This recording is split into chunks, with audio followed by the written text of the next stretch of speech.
கர்த்தருடைய பரிசுத்த நாமம் மகிமைப்படுவதாக. இந்த 2 மாதமும் ஒரு அற்புதமான கருப்பொருளின் அடிப்படையில் நாம் தேவனுடைய வார்த்தையை படிப்பதற்கு கர்த்தர் உதவி செய்திருக்கிறார். குறிப்பாக மனுஷகுமாரனுடைய வருகை, கர்த்தராகிய இயேசு கிறிஸ்துனுடைய second coming, the second coming of Lord Jesus Christ. அநேக சத்தியங்களை ஆழமாய் படிப்பதற்கு தேவன் கிருபை பாராட்டியிருக்கிறார். இன்றைக்கும் நாம் ஒரு வார்த்தையை வாசிக்கப் போகிறோம். தியானிப்பதற்கு கர்த்தர் நமக்கு உதவி செய்யட்டும். மத்திய எழுதின சுவிசேஷம் 24வது அதிகாரம், மேத்யூ சாப்டர் 24 verse 32 to 35, 32 35 வரைக்கும் நான் வாசிக்கிறேன். அத்தி மரத்தினால் ஒரு ஓமையை கற்றுக்கொள்ளுங்கள். அதிலே இளங்கிளை தோன்றி துளிர் விடும்பொழுது வசந்த காலம் சமீபமாயிற்று என்று அறிவீர்கள். அப்படியே இவைகளெல்லாம் நீங்கள் காணும் பொழுது அவர் சமீபமாய் வாசல் அருகே வந்திருக்கிறார் என்று அறியுங்கள். இவைகளெல்லாம் சம்பவிக்கும் முன்னே இந்த சந்ததி ஒழிந்து போகாதென்று மெய்யாகவே உங்களுக்கு சொல்லுகிறேன். வானமும் பூமியும் ஒழிந்து போம், என் வார்த்தைகளோ ஒழிந்து போவதில்லை. கண்களை மூடி ஒப்பு கொடுக்கலாம். பரிசுத்த பிதாவே, எங்களை ஆசீர்வதித்திருக்கிற நல்ல தகப்பனே, தர்மையான மனரம்யமான சூழ்நிலை எங்களை தருகிறோம். எங்களோடு கூட பேசுங்க. இன்றைக்கு கேட்கிற பக்குவத்தை எங்களுக்கு தாங்க. எல்லாவற்றையும் நிதானிக்கிற அந்த பக்குவத்தை எங்களுக்கு கொடுங்க. உணர்ந்து உம்முடைய மகத்துவமான வார்த்தையை விசுவாசிக்க எங்களுக்கு உதவி செய்யுங்க. தேவனுடைய நாமம் மாத்திரம் மகிமைப்பட ஒப்பு கொடுக்கிறோம்.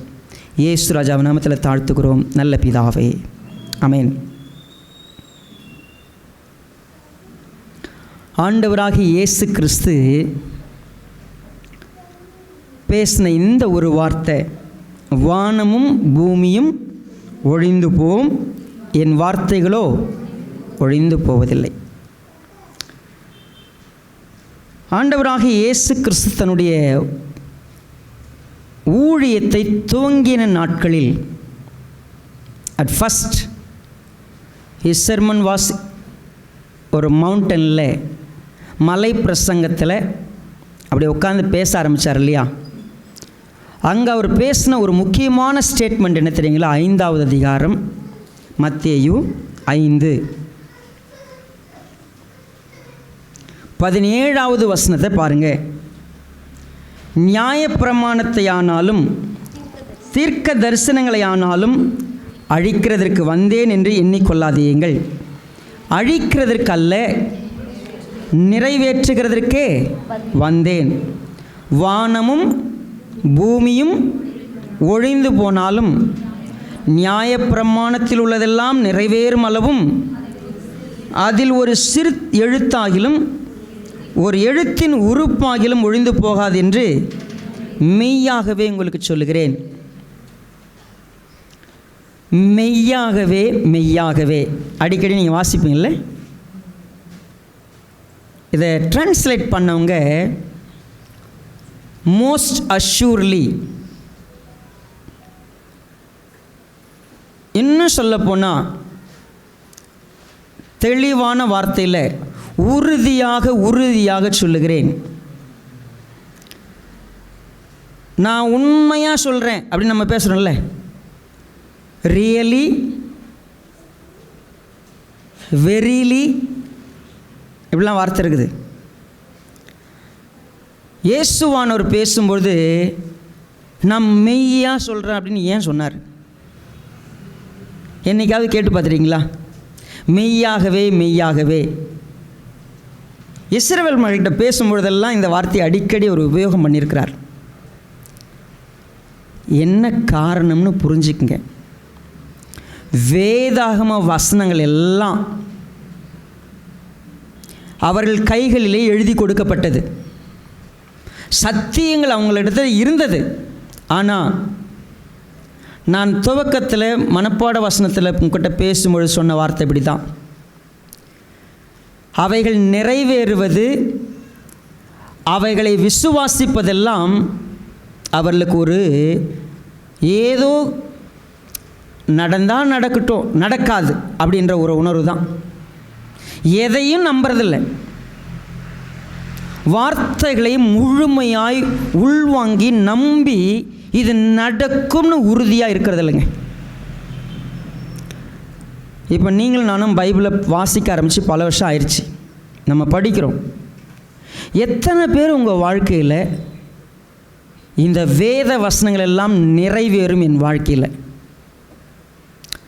பல நேரங்களில் நமக்கு சந்தேகம் வருதுங்க. நம்ம வாழ்க்கையில் நடக்கிற சூழ்நிலை அப்படி இருக்கும், சந்தர்ப்பம் அப்படி இருக்கும். நாம் கர்த்தருடைய வார்த்தையை நம்பாமல் மற்ற எல்லாத்தையும் நம்புறதுக்கு பார்ப்போம். கர்த்தருடைய வார்த்தையை முழுசாக நம்ப முடியாத அளவுக்கு ஜலப்பிரளயம் நம்ம தலையை சுத்தும். ஆண்டவராக இயேசு கிறிஸ்துவனுடைய உபதேசங்களில் அடிக்கடி உபயோகம் பண்ணது, நான் மெய்யாக உங்களுக்கு சொல்லுகிறேன். மெய்யாக சொல்லுகிறேன் என்றால் அது உறுதியாக நிறைவேறும், அவ்வளோதான்.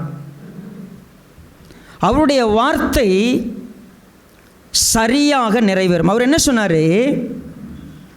நியாயப்பிரமாணத்தை ஆனாலும் தீர்க்க தரிசனங்களை ஆனாலும் நான் என்ன பண்ண வரல தெரியுங்களா? அழிக்க வரல, அதை நான் மாற்றுறதுக்கெலாம் வரல. நல்லா புரிஞ்சிக்கணும். அதை மாற்றிட்டு புதுசாக நான் ஒன்று உங்களுக்கு கொடுக்குறதுக்கெலாம் வரல. அப்புறம் ஏன் பாஸ்டர் இந்த பைபிளில் ஒரு சில விஷயங்கள்லாம் அவர் மாற்றிருக்கிறாரு அப்படின்னு நீங்கள் நினைக்கலாம். அவர் மாற்றலைங்க, அவர் நம்மளை தான் மாற்றிருக்கிறார். தேவனுடைய வார்த்தையை மாற்றுறதுக்கெலாம் அவர் என்ன பண்ணல, வரல.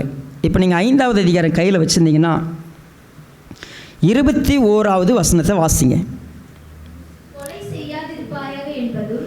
கொலை செய்கிறவன் நியாயத்தீர்ப்புக்கு ஏதுவாய் இருப்பான் என்பதும் பூர்வத்தாருக்கு உரைக்கப்பட்டதென்று கேள்விப்பட்டிருக்கிறீர்கள். பழைய ஏற்பாடு நியாயப்பிரமாணத்தில் ஒரு நியாயப்பிரமாணம் சொல்லுகிறது, கொலை செய்யாதிருப்பாயாக. கொலை செய்கிறவன் நியாயத்தீர்ப்புக்கு ஏதுவாய் இருப்பான். இதுதான் யார் சொன்னது? பைபிள் சொல்லியிருக்கிற வார்த்தை. சரி, இதை தான் நீங்கள் படிச்சிருப்பீங்க. நான் உங்களுக்கு சொல்லுகிறேன். அடுத்த வசனம் பாருங்க. நான் உங்களுக்கு சொல்லுகிறேன், தன் சகோதரனை நியாயமில்லாமல் கோபித்துக் கொள்பவன் நியாயத்தீர்ப்புக்கு ஏதுவாய் இருப்பான். இப்போ என்ன சொன்னார்? கொலை செய்கிறவனை இப்போ அவர் பிரமாணத்தை மாற்றிட்டாரா? பிரமாணத்தை அழிச்சிட்டாரா?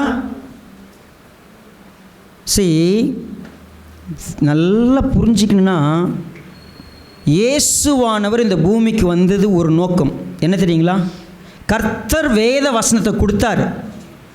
அந்த வேத வசனத்தை எப்படி பார்க்கணுன்னு கூட இன்னும் மக்களுக்கு என்ன பண்ணல, தெளிவில்லை. கொலை செய்யாதிருப்பாயாகன்னு ஏன் சொன்னார்? விபச்சாரம் செய்யாதிருப்பாயான்னு ஏன் சொன்னார்?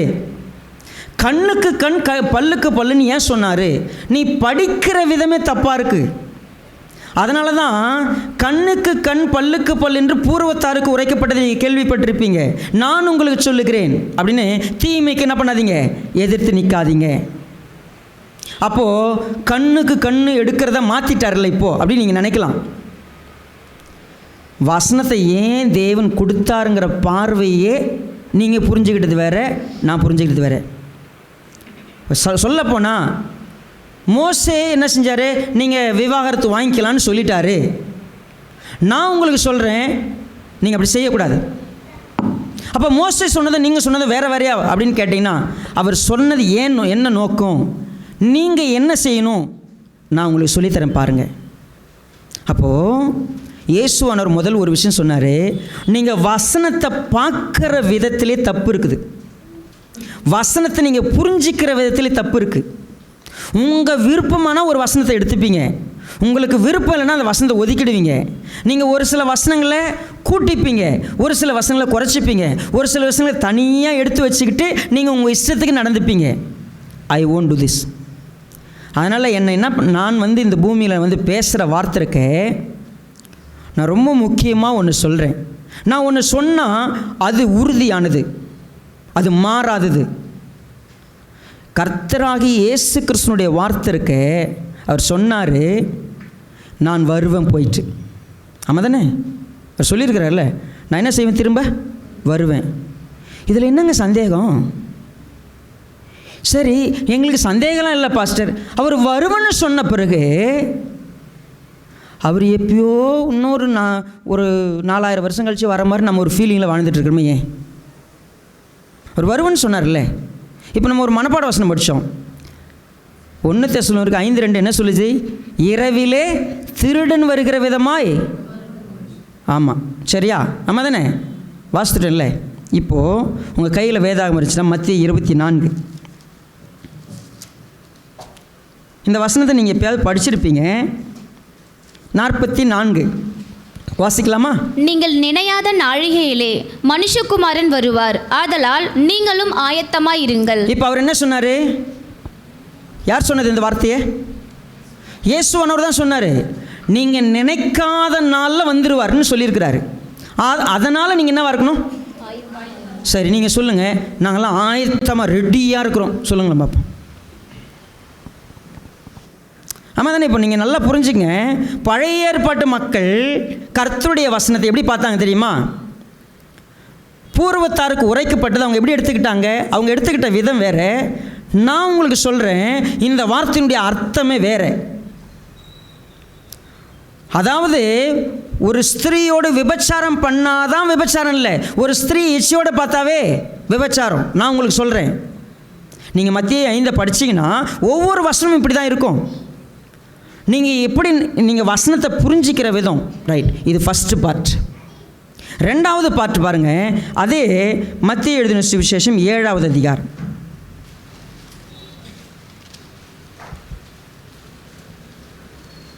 28வது வசனம் பாருங்கள். இயேசு இந்த வார்த்தைகளை சொல்லி முடித்தபோது அவர் வேத பாரகரை போல் போதியாமல் அதிகாரம் உடையவராய் அவர்களுக்கு போதித்தபடியால் ஜனங்கள் அவருடைய போதகத்தை குறித்து ஆச்சரியப்பட்டார்கள். அவர் வேத வசனங்களை பேசுகிறப்போ வழக்கமாக வேத பாரகரோ அல்லது பரிசேயரோ அல்லது வேறு எந்த ஒரு மனிதனோ வசனத்தை போதிக்கிற மாதிரி இவர் என்ன பண்ணல, போதிக்கலை. ஏன்? அந்த வார்த்தைக்கு என்ன உண்டு? வல்லமையாக இருந்துச்சு.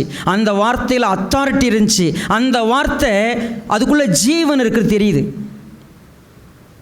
இயேசுவானவர் ஒன்று சொன்னார்னா அது அக்யூரேட்டாக இருந்துச்சு. அதில் எந்த மாற்று கருத்தும் கிடையாது. மாற்று கருத்து யாற்று இருக்குதுன்னா தப்பாக பார்த்தவங்கிட்ட இருந்துச்சு. இப்போ இயேசுவானவர் இப்படி தான் இருந்தார். ஸோ இப்போ அவர் சொன்னார், நான் அழிக்க வரல, நான் என்ன பண்ண வந்தேன்? நிறைவேற்ற வந்தேன். இப்போ பாருங்கள், அந்த மத்திய சுவிசேஷம் 8வது அதிகாரம் 16வது வசனத்தை வாசிங்க. மத்திய 8:16. அஸ்தமனமான போது பிசாசு பிடித்திருந்த அநேகரை அவரிடத்தில் கொண்டு வந்தார்கள். அவர் அந்த ஆவிகளை தமது வார்த்தையினாலே துரத்தி பிணியாளிகள் எல்லாரையும் சுஸ்தமாக்கினார். அவர் தாமே நம்முடைய பலவீனங்களை ஏற்றுக்கொண்டு நம்முடைய நோய்களை சுமந்தார் என்று ஏசாயா தீர்க்கதரிசினால் உரைக்கப்பட்டது நிறைவேறும்படி இப்படி நடந்தது. பாருங்க, இயேசுவானவர் தன்னுடைய வாழ்க்கையில் என்ன செய்தாலும் தேவனுடைய வார்த்தை என்ன பண்ணுது? நிறைவேறுது. அவர் ஒரு ஊருக்கு போனார்னா வேத வாக்கியம் நிறைவேறத்தக்கதாக நீங்கள் கொஞ்சம் புரிஞ்சுக்கணும் அப்படின்னா மத்தேயு சுவிசேஷம் 4வது அதிகாரம்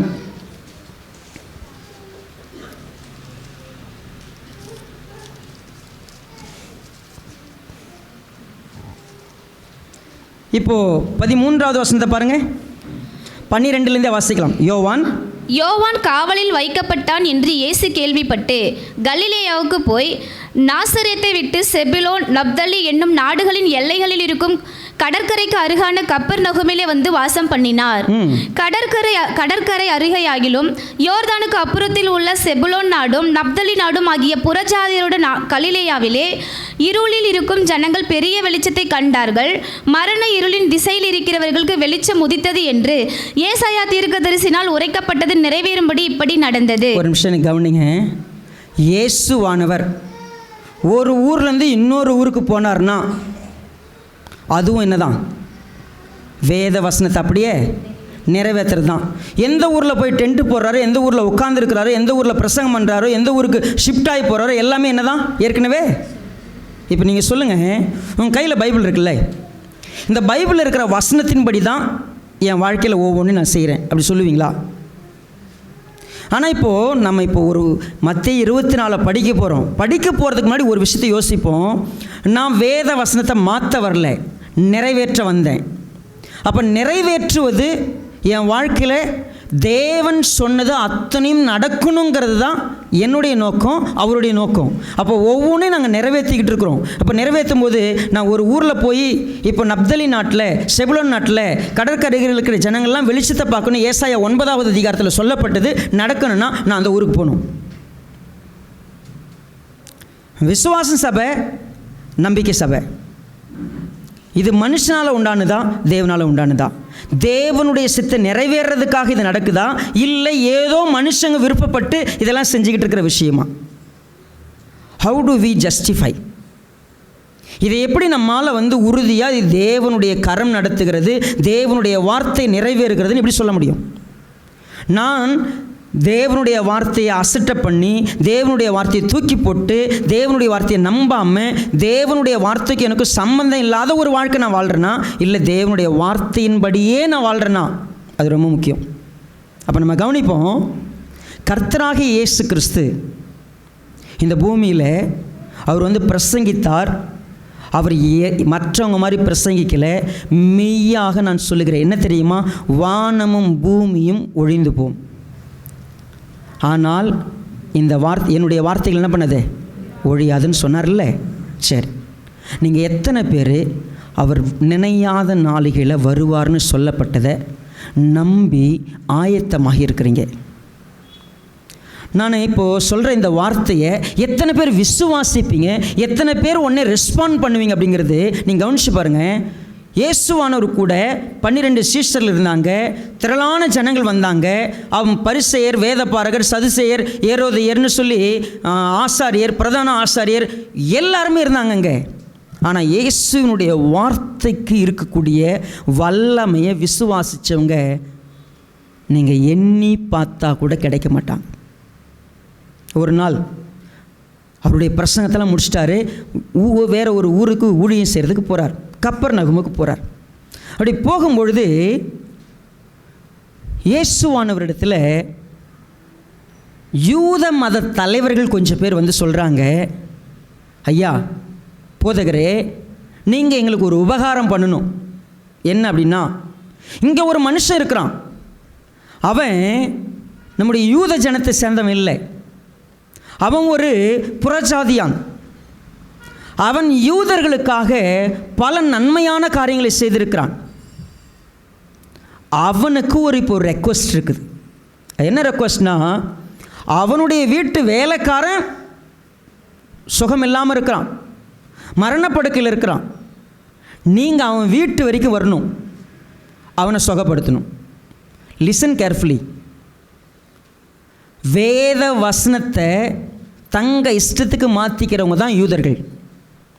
பொதுவாகவே யூதர்கள் புறஜாதியானுடைய எந்த வீட்டுக்கு என்ன பண்ண மாட்டாங்க? நோ ஜூஸ் வில் கோ,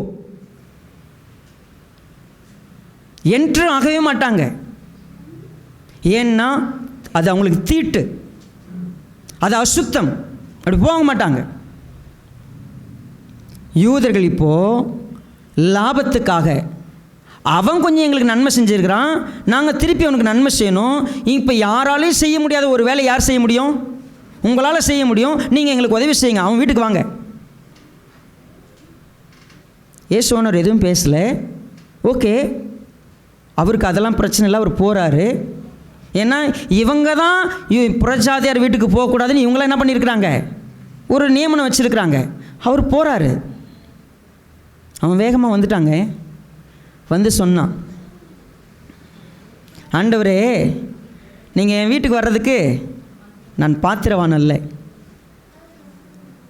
நீங்கள் ஒரே ஒரு வார்த்தை சொல்லுங்கள். நீங்கள் ஒரு வார்த்தை சொல்லுங்கள், அந்த வார்த்தை என்ன செஞ்சிடும்? சுகத்தை கொடுத்துரும். ஏன்னா நான் இது வரைக்கும் உங்களை பற்றி கேள்விப்பட்டது என்ன தெரியுமா? தம்முடைய வார்த்தையினால் என்ன பண்ணாரா? நீங்கள் மத்திய 8 என்ன வாசித்தீங்க? தம்முடைய வார்த்தையினால தான் சுகப்படுத்தினார், தன்னுடைய வார்த்தையினால தான் பிசாசு துரத்தினார். வேறு ஒன்றும் பண்ணலை அவர். வார்த்தை தான். அப்பாலே போ, இல்லை புறப்பட்டு போ, இல்லை என்ன, ஒரே ஒரு வார்த்தை, சிம்பிள். ஒரு புறஜாதியான்னு சொல்கிறான், அது சொல்லும்போது சொல்கிறான், ஐயா நான் இதை கொஞ்சம் நான் ஏன் இப்படி சொல்கிறேன்னு சொல்லிடுறேன். என்னுடைய வார்த்தைக்கு அதிகாரம் இருக்கிறது. நான் எனக்கு கீழாக 100 போர்ச்சகவர்கள் இருக்கிறார்கள். ஒருத்தனை இல்லை இங்கே வான்னா வந்துடுவான், ஒருத்தனை போடானா போவான். என் வார்த்தைக்கு ஒரு அதிகாரம் இருக்குது. ஆனால் உங்கள் வார்த்தைக்கு இருக்கிற அதிகாரத்துக்கும் இதுக்கும் என்ன கிடையாது, சம்பந்தம் இல்லை.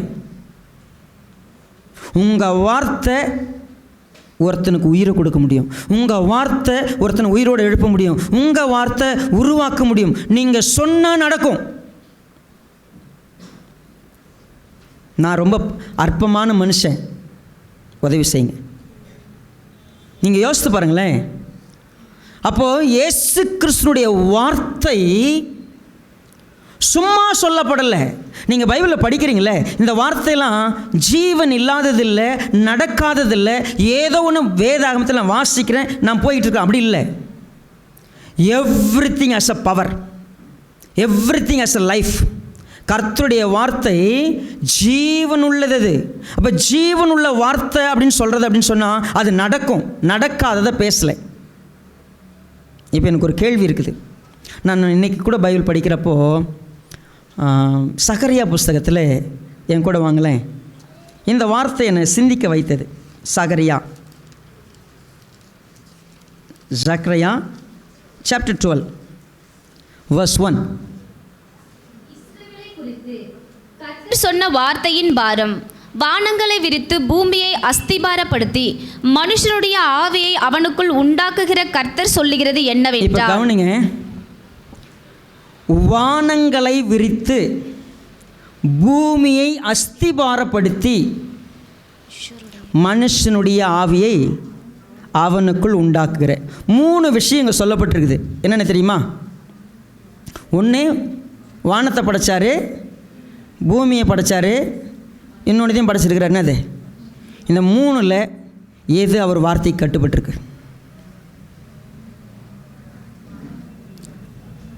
வானம் பூமி ரெண்டும் எப்படி இருக்குது? 1 இன்ச்சு மாறாமல் அப்படியே கீழ்ப்படிஞ்சு கட்டுப்பட்டு நிற்குது. இதில் 3வது ஒன்று படைச்சார், அது எங்கன்னா கட்டுப்படுதா? எதுக்காவது கட்டுப்படுமா? அடங்குமா? அவரால், அவர் வார்த்தை, அவர் சொல்ல நிற்கும், அவர் கட்டளையிட ஆகும், எல்லாம் நடக்கும். ஆனால் ஒருத்தங்கிட்ட நடக்காதுங்க. அந்த மனுஷன் மட்டும்தான். சரியே, அவன் ஆவிக்கு அவனே முடிவெடுக்கிற இடத்த கொடுத்ததுனால தான் இப்படி. இப்போ வானம் அது பாட்டு முடிவெடுத்துச்சுன்னா எங்கே இருக்கும்? பூமி தன்னைத்தான் சுற்றி கொண்டு சூரியன் என்ன பண்ணுது? சுற்றிக்கிட்டு இருக்கு. ஓகே, திடீர்னு பூமிக்கு வந்து சுய இஷ்டத்தை கொடுத்துட்டா என்ன நடக்கும்? உன் இஷ்டத்துக்கு நீ எங்கே வேணா போகலாம் அப்படின்னா நிற்குமா அது ஒரு இடத்துல? சரி, நம்ம எல்லாருமே யோசித்து பாருங்களேன். கர்த்தருடைய வார்த்தை எல்லாவற்றையும் அஸ்திபாரப்படுத்தி நிலைப்படுத்தி எல்லாத்தையும் நடப்பிக்க முடியும். ஆனால் எங்கிட்ட என்ன பண்ணுறாரு? சொல்கிறாருங்க. எங்கிட்ட சொல்கிறார், எங்கிட்ட பேசுகிறார். அவருடைய வார்த்தை அதிகாரம் உடையது, ஜீவன் உள்ளது, எல்லாம் ரைட். அவருடைய வார்த்தையால் எல்லாம் நடப்பிக்க முடியும்.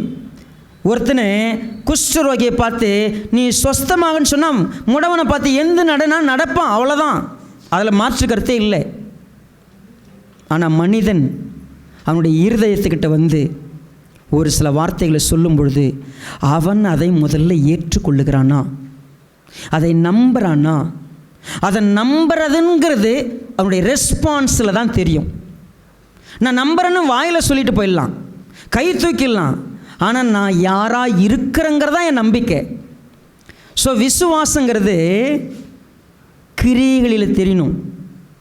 கிரியை இல்லாத விசுவாசம், நல்ல சத்தமாக சொல்லுங்க, கிரியை இல்லாத விசுவாசம் செத்ததுன்னா என்ன அர்த்தம்? விசுவாசமே இல்லைன்னு அர்த்தம். அதுக்கு அதில் விசுவாசமே இல்லை. அப்போ கிரியைனா என்ன? நீங்கள் நினையாத நாழிகளே மனுஷகுமாரன் வருவார், ஆகையினாலே ஆயத்தமாயிருங்கள்னு பைபிளை நீங்கள் 100 முறையாவது படிச்சுட்டு இருப்பீங்க, படிச்சிட்டிங்க. சரி, இது வரைக்கும் படிக்கல, இன்னைக்கு கேட்டீங்க, என்ன ஆயத்தம் உங்களுக்கு?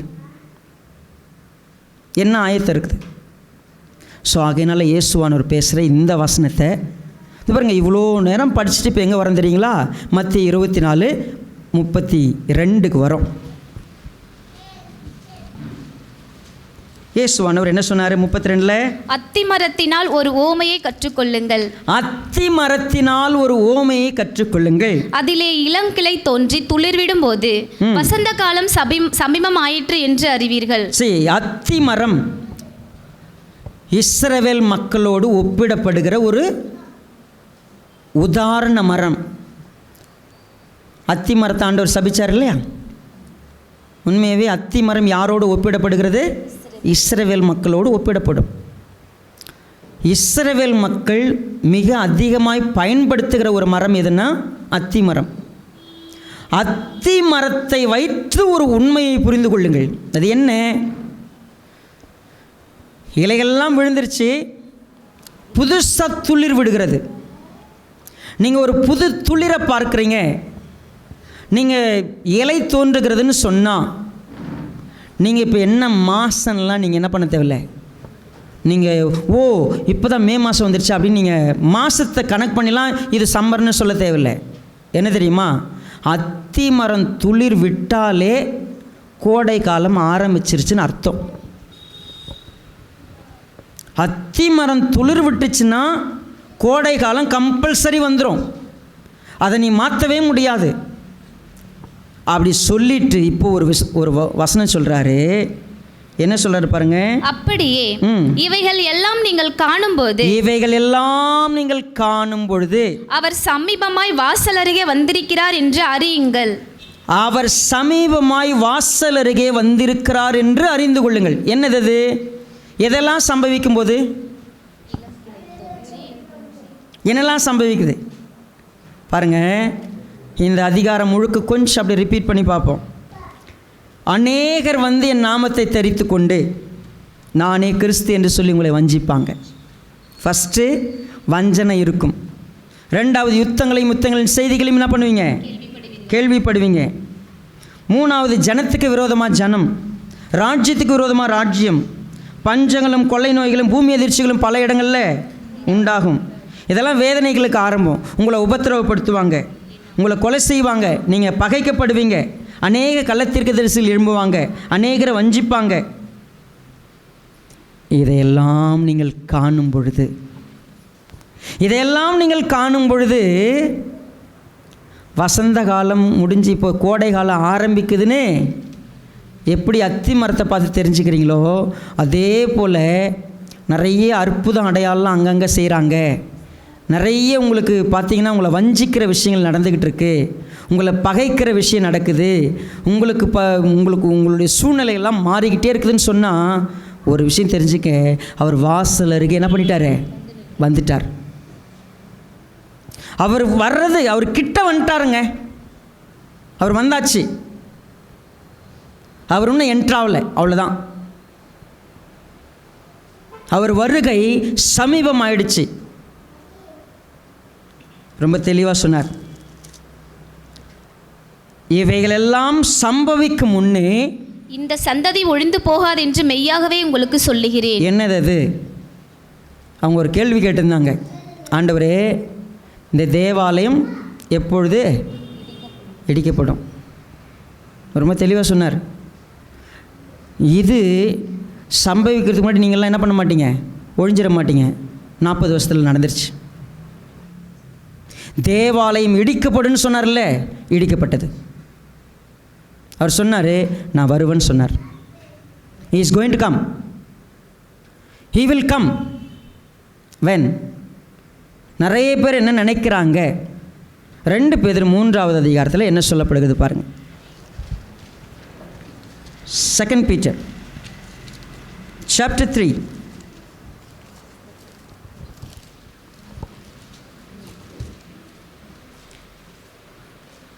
verse 3, 3வது வசனம். முதலாவது, நீங்கள் அறிய வேண்டியது என்னவெனில், கடைசி நாட்களில் பரியாசக்காரர் வந்து தங்கள் சுய இச்சைகளின்படி நடந்து அவர் வருவார் என்று சொல்லுகிற வாக்குத்தத்தம் எங்கே? பிதாக்கள் நித்திரை அடைந்த பின்பு சகலமும் சிருஷ்டிக்கப்பட்ட பின் தோற்ற முதல் இருந்த விதமாய் இருக்கிறதே என்று சொல்லுவார்கள். நல்ல கவனமாக படிக்கலாம். பிதாக்கள் நித்திரை அடைந்த பின்பு சகலமும் சிருஷ்டிப்பின் தோற்ற முதல் இருந்த விதமாய் இருக்கிறதே என்று சொல்லுவார்கள். என்ன சொல்லுவாங்க? ஹலோ, என்னங்க, இயேசு சீக்கிரம் வருகிறார், இயேசு சீக்கிரம், ஜீசஸ் கம்மிங் சூன். இப்போ கொஞ்சம் குறைஞ்சிருக்குதுங்க. நீங்கள் 90, 2000 கிட்டலாம் பார்த்தீங்கன்னா எல்லா இடங்கள்லையும் எங்கே திரும்ப எழுதியிருந்தாங்க? 1990 2000. ஏன்னா எல்லாருமே ஒரு பயம் இருந்துச்சு, 2000 வந்த உடனே என்ன செஞ்சிருமோ உலகம்.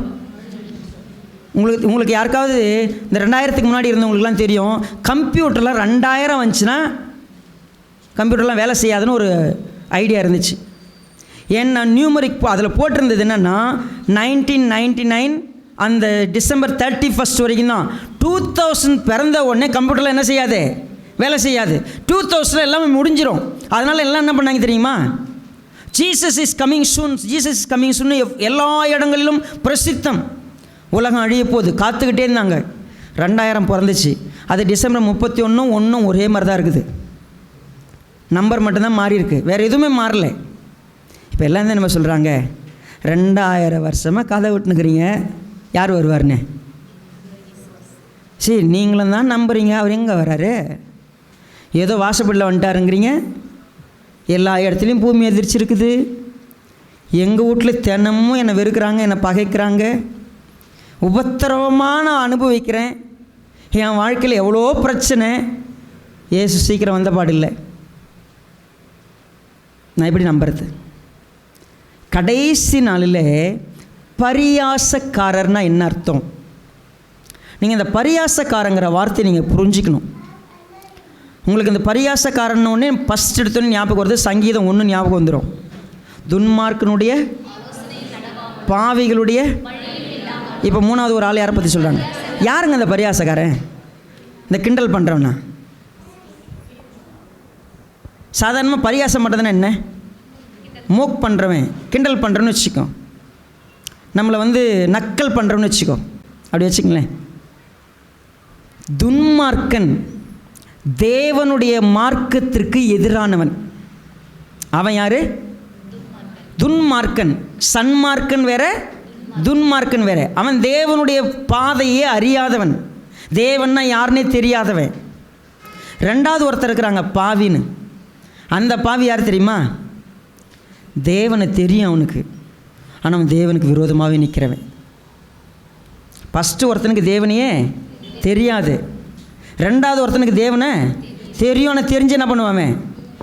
கர்த்தருக்கு விரோதமாக. இந்த 3வது ஒருத்தர் இருக்கிறான் பாருங்கள், அவன் தாங்க பரியாசக்காரன். அவன் யார் தெரியுங்களா? அவனுக்கு தேவனை தெரியும், தேவனுடைய ஆசீர்வாதங்களை வாங்கினவன், தேவனுடைய நன்மையெல்லாம் அனுபவிச்சுட்டு தேவனை பழிக்கிறவன், தேவனை விசுவாசிக்காதவன், தேவனை நம்பாதவன். அவனுக்கு தேவனை தெரியும், தேவனுடைய சகலத்தையும் அனுபவிப்பான். ஆனால் எவ்வளவு நன்மை அனுபவித்தாலும் அவன் நினைக்கிறது நடக்கலை ஒரு இடத்துக்கு வந்துச்சுன்னா அவன் தேவனுக்கு விரோதமாக மாறிடுவான். அவன் தான் பரியாசக்காரன். இப்போது பரியாசக்காரர் கடைசியில் என்ன சொல்லுவாங்க தெரியுமா? என்னடா கர்த்தர் வருவார்னு சொன்னீங்க, ஏமாத்தீங்க. அப்போ வருவார்னு அவனும் ஒரு நாள் என்ன பண்ணியிருக்கிறான்? வந்துருவார்னு நினச்சோம், ஆனால் வரல இல்லை. இப்போ அவனுடைய இருதயம் என்னவா இருக்குது தெரியுமா? வசனத்தை உறுதியாக நம்புறதுக்கு பதில் வசனத்திலேருந்து அவன் டைலூட் ஆகிட்டான். என்ன சொன்னால், கர்த்தர் வருவான்னு சொல்கிற வாக்குத்தத்தம் எங்கே இருக்குது? அவர் இதோ வந்துருவன்னு சொல்லிட்டு போனாருங்க, இன்னும் வரல. எப்போ வருவார்? இப்போ வாசிங்க அந்த வசனத்தை. அடுத்தது, பூர்வ காலத்தில் தேவனுடைய வார்த்தையினாலே வானங்களும் ஜலத்தினின்று தோன்றி ஜலத்தினாலே நிலை கொண்டிருக்கிற பூமியும் உண்டாயின என்பதையும், அப்பொழுது இருந்த உலகம் ஜல பிரளயத்தினால் அழிந்தது என்பதையும் மனதார அறியாமல் இருக்கிறார்கள். ஒரு விஷயம் அவர் ஞாபகப்படுத்துகிறார். ஹலோ, தேவனுடைய வார்த்தையினால் உலகம் என்ன பண்ணப்பட்டது? வானம் உண்டாக கடவுது. எல்லாவற்றையும் அவருடைய வார்த்தையினால் உண்டாக்கினார். சரி, அந்த வார்த்தையினால் உண்டாக்குனது அழிஞ்சிச்சா அழியலையா? சரி, நீங்கள் எத்தனை பேர் விசுவாசிக்கிறீங்க இந்த நம்முடைய பெங்களூர் ஒரு காலத்தில் முழுமையாக தண்ணியில் மூழ்கி இருந்துச்சுன்னு எத்தனை பேர் நம்புறீங்க? ஒரு ஒரு ஒரு ஒரு ஏரில் அது மூழ்கி இருந்துச்சு. பெங்களூர் முழுக்க மூழ்கி இருந்துச்சு. எந்த வருஷம் யாருக்காவது தெரியுமா? நோவா காலத்தில். உடனே 1970 75 எந்த வருஷம்? இதுவும் மூழ்கி இருந்துச்சுங்க ஒரு காலத்தில். ஒன்றுமே இல்லைங்க. பார்த்தீங்களா, நமக்கு வேத வசனம் என்னவா இருக்குது? யாராவது மூழ்கிச்சுன்னா ஆமாம் மூழ்கிச்சு நோவா காலத்தில் சொல்கிறதுக்குன்னு எல்லாருமே கேட்பாங்க. கற்புக்கு யாருங்க இலக்கணம்? கண்ணகி கண்ணகி கண்ணகி. ஏன்னா அவங்க எங்கள் அக்கா எங்கள் அம்மா அப்படிலாம் நம்ம சொல்ல மாட்டோம்ல. ஆமாம் தானே? ஏன்னா நம்ம ப்ராக்டிக்கலாக கற்புக்கரசி அப்படின்னு சொன்னால் ஒருத்தவங்க இருக்கிறாங்க அப்படின்னு சொல்கிறதுக்கு நம்ம ஒருத்தவங்க பேரை மறந்துடுவோம். எங்களுடைய வீடு ஒரு நாள் மூழ்கி இருந்துச்சு. அங்கே எங்களுடைய இந்த தேசமே மூழ்கி, உலகமே மூழ்கி இருந்தது. நான் நம்புகிறோம். நான் அதனால் சொல்கிறேனே, நான் திரும்ப திரும்ப சொல்கிறேன், கர்த்தருடைய வார்த்தை ஒன்றை சொல்லியிருக்குது. நான் 100% நடக்கிறேன். நான் நம்புகிறேன்.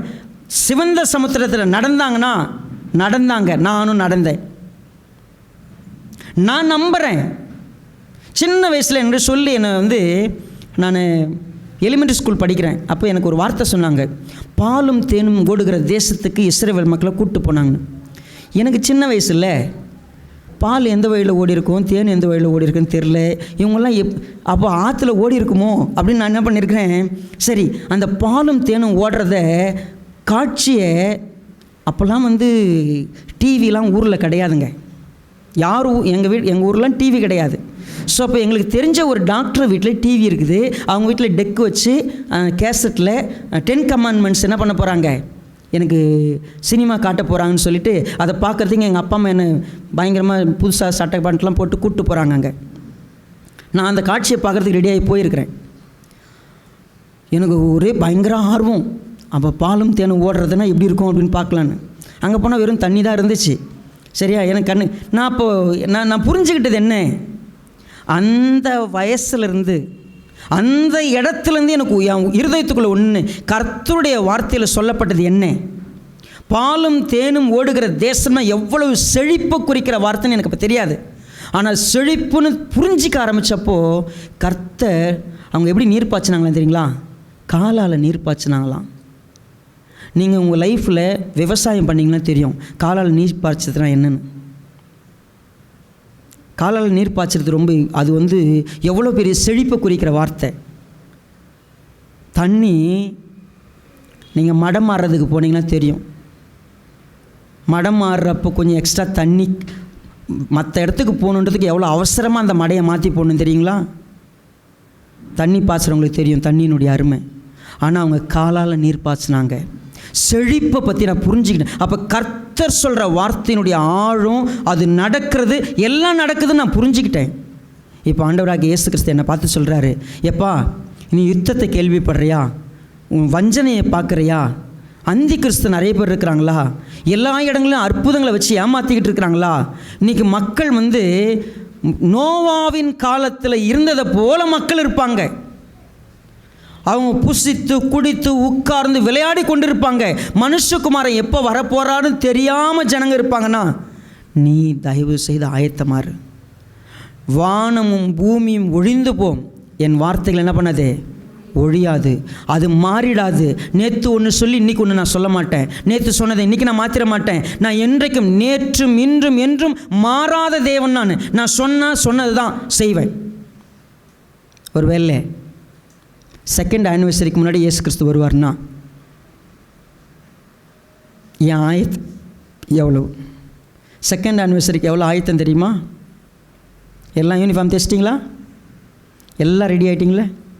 எல்லா விஷயங்களும் ஆயத்தம், சாப்பாடு ஆயத்தம், ட்ரெஸ் ஆயத்தம், ஒவ்வொன்றுத்தையும் க்ளீன் பண்ணி நம்ம 2nd ஆனிவர்சரிக்கு பயங்கரமாக ஆயத்தம் ஆகிட்டுருக்குறோம். ஆனால் 2nd கம்மிக்கு என்ன ஆயத்தம்? வசனத்தை என் லைஃப்பில் என்ன நான் நம்பியிருக்கிறேன், வசனம் என் வாழ்க்கையில் எவ்வளோ பெரிய மாற்றத்தை கொடுத்துருக்குது. அவர் மறுபடியும் சொன்னார். துவக்கத்தில் சொன்னார், கடைசியில் வந்து சொன்னார், வானமும் பூமியும் ஒழிந்து போகும், என் வார்த்தைகள் என்ன பண்ணாது, ஒழியாது. நம்புறியா நீ? நான் நம்புற ஆண்டவரே. நம்புறேன்னா என்ன பண்ணிகிட்டு இருக்கிற நீ? நம்ம நிறைய பேர் கேட்போம், ஏம்மா நீ ஊருக்கு வரையா வரலையா? வரேன். அப்புறம் ஏன் இன்னும் ட்ரெஸ் ஆகாமல் இருக்கிற? நீ இன்னும் குளிக்காமல் இருக்கிற? நீ இன்னும் தலைவாராமல் இருக்கிற? எப்படி போக போகிறோம்? ஏய் 8 மணிக்கு பஸ்ஸில் 7:45 நம்ம பிள்ளைங்க இருக்கிறாங்க பாருங்கள், எங்கள் பிள்ளைங்க இருக்கிறாங்க. அவன் 7 மணிக்கு போகணும். 7 மணிக்கு போகிறவன் எத்தனை மணிக்கு எந்திரிக்கிறான்? கரெக்டாக சொல்லுங்களேன். 6:50க்கு எந்திரிக்கிறாங்க. எப்படா அந்த 10 நிமிஷத்தில் ரெடியாவ? அந்த அழகை நீங்கள் பார்க்கணுமே. ஸ்கூலுக்கு போகும்போதே அவன் அந்த ஸ்கூலில் போய் உள்ளே இறங்கும்போதே அவன் நடு நிசில தூக்கத்தில் தான் போய் இறங்குறாங்க. நீங்கள் யோசிங்க, என்ன ஆயத்தம். இன்றைக்கி சர்வீஸ்க்கு நான் வந்து இந்த ஆயத்தம், எவ்வளோ ஆயத்தம். First time I am so excited. இன்றைக்கி என் லைஃப்பில் ஒரு சண்டே ஐ மிஸ் விசுவாசத்தை மிஸ் பண்ணி நான் இங்கே இருக்க போகிறேன். நைட்டு முழுக்க தூக்கம் வரல, 10 முறை எழுந்திரிச்சிட்டேன். என் மனசெல்லாம் என்னென்னலாம் உணர்வுகள். நான் இந்த சர்வீஸ்க்கு ஆயத்தம். நான் 8:30 மணிக்கெலாம் விசுவாசம் சர்ச்சு உள்ள போய் இங்கே 8:30 மணிக்கு இங்கே இருக்கிறேன். ஏன்னா ஃபஸ்ட் டைம் எதுவும் மிஸ் ஆகிடக்கூடாது. எவ்வளோ ஆயத்தம் இருக்குது. அப்போது கர்த்தர் வரப்போகிறாருன்னு சொன்னார், நான் என்ன ஆயத்தத்தில் இருக்கிறேன்? அவர் சொன்ன வார்த்தை மாறிடுமா? மாற்றிடுவாரா இன்றைக்கி? அது இடையில ஐயோ மக்கள் வந்து இன்னும் இப்படி இருக்கிறாங்க, அதனால் நான் வந்து இனிமேல் செய்ய மாட்டேன் அப்படின்னு சொல்லிடுவாரா? இல்லையே. அவர் சொல்லிட்டு போனது கரெக்ட் தானே. ஒருவேளை அவர் இன்றைக்கி வருவார்னா, நான் இன்னும் ஆயத்தமாக இல்லைண்ணா, அத்தி மரத்தை பார்த்து கற்றுங்கப்பா. இளம் கிளை அங்கே தோன்றுச்சுனாவே சம்மர் வரப்போகுதுன்னு தெரிஞ்சுக்கிறீங்கள. நீங்கள் இதெல்லாம் பார்த்தீங்கன்னா ஆண்டவர் வர்ற காலம் சீக்கிரங்குதுன்னு தெரிஞ்சுக்கோ. அது மாறாத அந்த வார்த்தை அவர் நிறைவேற்றுவார், ஒவ்வொன்றும் நிறைவேற்றுவார். So are you ready? நீ ஆயத்தமா? கண்களை முடி ஜெபம் பண்ணலாமா?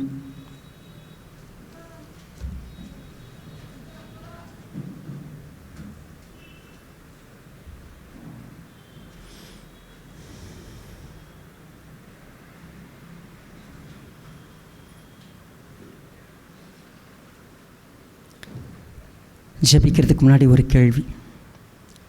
எக்கால சத்தம் வானில் துணித்திடும், இயேசுராஜன் வந்துடுவார். அந்த நாள் மிக சமீபம். சுத்தர்கள் யாவரும் சேர்ந்திட, தேவ எக்காலம் வானில் முழங்க, தேவாதி தேவனை சந்திக்க போகிறோம். கர்த்தரின் வேலையை நீங்கள் அறிஞ்சிருக்கிறீங்கன்னா உங்கள்கிட்ட என்ன ஆயத்தம் இருக்குது? தயவு செய்து இது வரைக்கும் ஆயத்தம் இல்லாத ஒரு வாழ்க்கை இருக்குதுன்னா, நீங்கள் உலகத்தில் உங்கள் மனசெல்லாம் உலகத்தை எப்படி பிடிச்சிக்கலாம், உலகத்தை எப்படி சம்பாரிச்சிக்கலாம், உலகம் முழுவதையும் ஆதாயப்படுத்திக்கிட்டு ஏதோ ஒன்று பண்ணி வாழ்ந்துடலான்னு ஓடிக்கிட்டு இருந்தீங்கன்னா, இன்றைக்கி கர்த்தர் வருவார்னு எங்கே நிற்ப? அவர் வானத்தில் வந்து அவர் வந்து கூட்டிகிட்டு போகிறப்போ சகல கோத்திரத்தாரும் அவரை பார்ப்பாங்க, புலம்புவாங்க. ஆனால் நீ சந்தோஷமாக ஓடி போகணுன்னு ஆயத்தமாக இருந்தால் போகலாம், இல்லைன்னா உட்காந்து புலம்பணும். இவைகளெல்லாம் காணும் பொழுது நீ புரிஞ்சுக்கோ, அவர் உன் வாசல் அருகே நிற்கிறார். உங்களை ஜெபத்துக்கு அழைக்கும்போது இந்த வார்த்தையை சொல்கிறேன். இதோ வாசற்படியிலே நின்று தட்டுகிறார். ஒருவன் என் சத்தத்தை கேட்டு திறந்தா நான் உள்ளே வந்து அவங்க கூட ஐக்கியப்படுவேன். நீங்கள் அவருடைய வருகை சமீபம் ஆயிடுச்சு. நான் இன்றைக்கி அவர் வர்றதுக்கு முன்னாடி ஓடி போய் அவரை முத்தம் செஞ்சு உறவாகி நான் ஆயத்தமாக இருக்கிற ஆண்டவரே, உங்களுடைய பலத்தினால், உங்களுடைய வார்த்தையினால், உங்கள் வார்த்தை சொன்னதை நம்பி என் வாழ்க்கையை மாற்றிட்டேன். நான் இப்போது உங்கள்கிட்ட நான் என்னை ஒப்பு கொடுக்குறேன்னு சொல்லலாம். கர்த்தர் உதவி செய்வார். ஜெபிக்கலாமா? பரிசுத்த பிதாவே, எங்களை நேசிக்கிறப்பா, இந்த அற்புதமான ஆசீர்வதிக்கப்பட்ட வேலைக்காய் ஸ்தோத்திரம். தேவரீர் பாராட்டின இரக்கம் பெரியது. எங்களோட கூட இன்றைக்கி ஆழமாக பேசுனீங்க. நாங்கள் இந்த வார்த்தையை எப்படி நம்புகிறோம், இந்த வார்த்தை எங்கள் வாழ்க்கையை எப்படி மாற்றிருக்குது, நாங்கள் எப்படி நடக்க போகிறோம். இவ்வளவும் கேட்டு நகை மேலே பைத்தியம், பணத்து மேலே பைத்தியம், நிலத்து மேலே பைத்தியம், உலகத்தில் இருக்கிற மக்கள் மேலே, மனுஷங்க மேலே பைத்தியமாக திரிஞ்சு எங்கள் வாழ்க்கையை நாங்கள் வீணடிச்சிடாதபடிக்கு கர்த்தாவே உம்மை தேட, மேலானவைகளை தேட கர்த்தர் உதவி செய்யுங்க. தேவன் தாமே எங்களுக்கு நல்ல ஆயத்தத்தை தரும்படியாக, அந்த ஆயத்தப்படுவதற்கான கிருபையை தரும்படியாக செபிக்கிறோம். இந்த சத்தியத்துக்கு இன்றைக்கி கீழ்ப்படுகிற ஒவ்வொரு பிள்ளையும் கர்த்தர் ஆசீர்வதிங்க. இந்த வார்த்தை வல்லமையானது, மாற்றட்டும். உங்களுடைய கிருபை எங்களை ஆளுகை செய்யட்டும். எல்லோரையும் அர்ப்பணிக்கிறோம். எங்களோட இணைந்திருக்கிற ஒவ்வொரு பிள்ளைகளும் கர்த்தாவே இந்த வார்த்தையில் தொடப்பட்டவர்களாக இன்றைக்கு கர்த்தருக்கு நன்றி சொல்ல, தங்கள் வாழ்க்கை மாற்றப்பட கர்த்தர் உதவி செய்ய முடியாது செபிக்கிறோம். தேவன் தாமே தொடர்ந்து எங்களை ஆளுகை செய்ய தாழ்த்தி மீட்பெரும் இரட்சகரமாக இருக்கிற கர்த்தராகிய இயேசு கிறிஸ்துவின் நாமத்தில் தாழ்மையோடு வேண்டிக் கொள்கிறோம் நல்ல பிதாவே, ஆமென். நம்ம எல்லாம் எழுந்து நிற்கலாம். எக்கால சத்தம் வானில் துணித்திடவே எம் இயேசு மகாராஜனே வந்திடுவார். கர்த்தருக்கு என்று நம்முடைய காணிகளை கொடுக்கலாம்.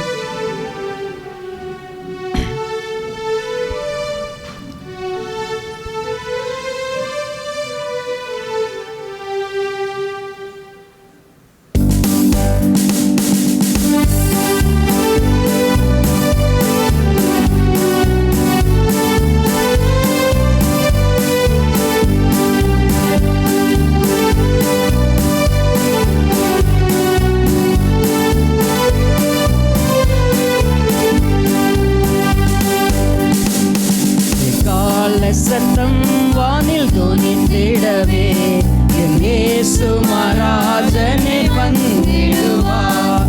கால சத்தம் வானில் துணித்திடவே என் இயேசு மகாராஜனே வந்திடுவார். அந்த நாள் மிக சமீபமே, சுத்தர்கள் யாவரும் சேர்ந்திடவே. அந்த நாள் மிக சமீபமே, யாவரும் சேர்ந்திடவே. தேவைய காலம் வானில் முழங்க தேவாதி தேவனை சந்திப்போமே. தேவைய காலம் வானில் முழங்க தேவாதி தேவனை சந்திப்போமே. கால சத்தம் வானில் துணித்திடவே இயேசு மகாராஜனே வந்திடுவார். கர்த்தரின் வேலையை நாம் அறிவோம், கர்த்தரின் சித்தமே செய்திடுவோம். கர்த்தரின் வேலையை நாம் அறிவோம், கர்த்தரின் சித்தமே செய்திடுவோம். பலன்கள் யாவையும் அவரே அளிப்பார், பரமனோர் என்றும் வாழ்ந்திடுவோம். பலன்கள் யாவையும் அவரே அளிப்பார், பரமனோர் என்றும் வாழ்ந்திடுவோம். இக்கால சத்தம் வானில் துணித்திடவே இயேசு மகாராஜனே வந்திடுவார். கன்னிமை நேரத்தில் மாறிடுவோம், விண்ணிலே யாவரும் சேர்ந்திடுவோம். கன்னிமை நேரத்தில் மாறிடுவோம், விண்ணிலே யாவரும் சேர்ந்திடுவோம். கண்ணீர் கவலை அங்கே இல்லை, கர்த்தர்தாமே வெளிச்சமாவார். கண்ணீர் கவலை அங்கே இல்லை, கர்த்தர்தாமே வெளிச்சமாவார். கால சத்தம் வானில் துணித்திடவே இயேசு மகாராஜனே வந்திடுவார். கால சத்தம் வானில் துணித்திடவே இயேசு மகாராஜனே வந்திடுவார். கண்களை மூடி ஆசீர்வாதத்தை பெற்றுக்கொள்ளலாம். சகலவற்றையும் அதன் காலத்திலே நேர்த்தியாய் செய்கிற சர்வ வல்லமையுள்ள பிதாவினுடைய அளவற்ற ஆசீர்வாதம், தம்முடைய வார்த்தையை மெய்யாகவே நிறைவேற்றுகிற நம்முடைய ஆண்டவராகிய இயேசு கிறிஸ்துவினுடைய அளவற்ற கிருபையும், அவருடைய வருகை சமீபமாய் இருக்கிறது என்று எல்லா விதத்திலும் நமக்கு உணர்த்தும்படியாக நம்மிடத்திலே கிரியை செய்கிற பரிசுத்தாவினுடைய ஐக்கியமும் வழிநடத்தலும் பாதுகாப்பும் பராமரிப்பும் நம் அனைவரோடும் இன்றும் கர்த்தருடைய வருகை மட்டும் நிலைத்திருந்து காப்பதாக. ஆமேன். அமர்ந்து கண்களை மூடி செபிக்கலாம். பிறகு வாழ்த்துக்களை பெற்றுக்கொள்ளும்.